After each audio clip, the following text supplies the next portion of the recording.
நம்ம அஜித் சார் வச்சு ஒரு பயங்கரமான ஒரு மெகா ஹிட் படம் தீனா அப்படின்ற ஒரு படத்தை கொடுத்தவர் தான் ஏஆர் முருகதாஸ். ஸோ அந்த படத்து மூலமா தான் அஜித் சாருக்கு வந்து தலை அப்படின்ற பேருமே வந்துச்சு அப்படின்னு சொல்லலாம். அதுதான் உண்மையும் கூட. அதுக்கப்புறம் தான் எல்லாருமே தலைன்னு சொல்லி கூப்பிட ஆரம்பிச்சாங்க. ஒரு முக்கியமான ஒரு அடைமொழியை கொடுத்த ஒரு இயக்குனர், ஒரு பயங்கரமான ஒரு ஹிட். அதனால அந்த டைம்ல பார்த்தீங்கன்னா நிறைய படங்கள் ரிலீஸ் ஆனாலும் தீனா படம் பெரிய லெவலில் பேசப்பட்டுச்சு. முதல் படமும் கூட. ஸோ அந்த அளவுக்கு ஒரு மாசான ஒரு படத்தை கொடுத்து ஒரு பயங்கரமான ஒரு டேர்னிங் பாயிண்டா வந்து அஜித் சாருக்கு வந்து அமைஞ்சது. அப்படி ஒரு படத்தை வந்து ஏஆர் முருகதாஸ் வந்து கொடுத்திருந்தாரு. அதை தொடர்ந்து பார்த்தீங்க அப்படின்னா அஜித் சார் கூட இரண்டாவது முறையாக மிரட்டல் அப்படின்ற ஒரு படம் வந்து ஸ்டார்ட் பண்றாங்க. அந்த படத்துக்கான போஸ்டர்லாம் வந்துட்டு நீங்க பார்த்தாலே தெரியும். அஸ்வின் கூட இருக்க மாதிரியான போஸ்டர் வந்து இருக்கும். அதே மாதிரி பார்த்தீங்கன்னா ஒரு முடி வந்து நிறைய வளர்த்த மாதிரி, அது வந்துட்டு ஒரு டிராயிங் மாதிரி தான் இருக்கும். எக்ஸாக்டா அஜித் சார் வந்து முடி அப்போ வளர்த்துருக்க மாட்டாரு. ஸோ அந்த மாதிரியான ஒரு லுக்ல வரப்போறாரு அப்படின்ற மாதிரி தான் வந்துட்டு அந்த ஒரு போஸ்டர் வந்து ரிலீஸ் பண்ணியிருந்தாங்க.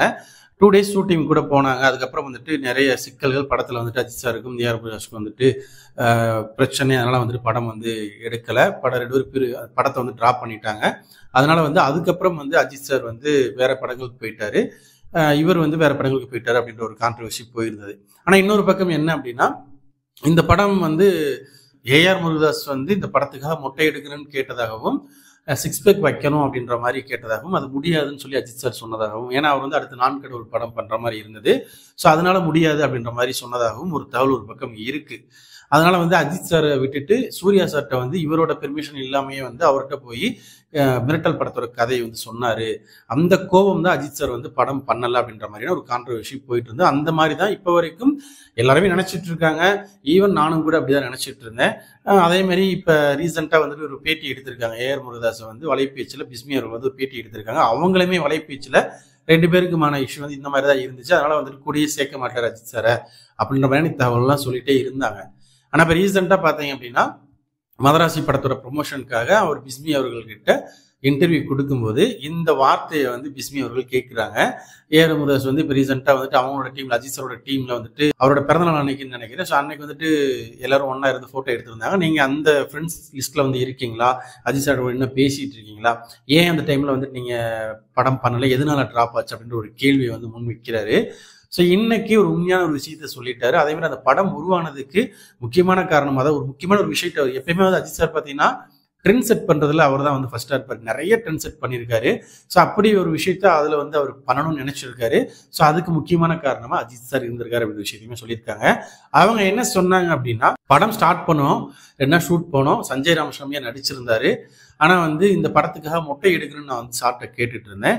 ஆனா ஒரு நான் கடவுள் படம் வந்து நான் பண்ற மாதிரி இருக்கு, அது வந்து அட்வான்ஸ் வாங்கிட்டேன், கன்ஃபார்மா வந்து அது பண்ற மாதிரி இருக்கு, அதனால மொட்டை எடுக்க முடியாது அப்படின்ற மாதிரி சொன்னாங்க. சில சந்தர்ப்ப சூழ்நிலைகள் காரணமாக நாங்கள் வந்து அந்த படம் வந்து எடுக்க முடியாம டிராப் ஆயிடுச்சு. முக்கியமா மொட்டை எடுக்கணுன்ற விஷயத்த மென்ஷன் பண்ணியிருக்காரு. ஆக்சுவலி அப்படி ஒரு நியூஸ் இருந்திருக்கு இல்லையா. ஸோ உண்மையிலேயே வந்து நான் கடவுள் படம் பண்ற மாதிரி இருந்துச்சு, அதுக்கு முடி வளர்க்குற மாதிரி இருந்துச்சு, முடி வளர்த்துட்டு இருந்தாரு. ஏன்னா வந்து நீங்க மற்ற போஸ்டர்ல பாத்தீங்கன்னா முடி இல்லாம நார்மலான ஒரு அஜித் சாரா தான் இருப்பாரு. அஸ்வின் கூட வந்து போட்டோஸ்லாம் எடுத்து மிரட்டல் போஸ்டர்லாம் வந்து ஒட்டி இருந்தாங்க. ஸோ அப்படியுமே எடுத்திருக்காங்க.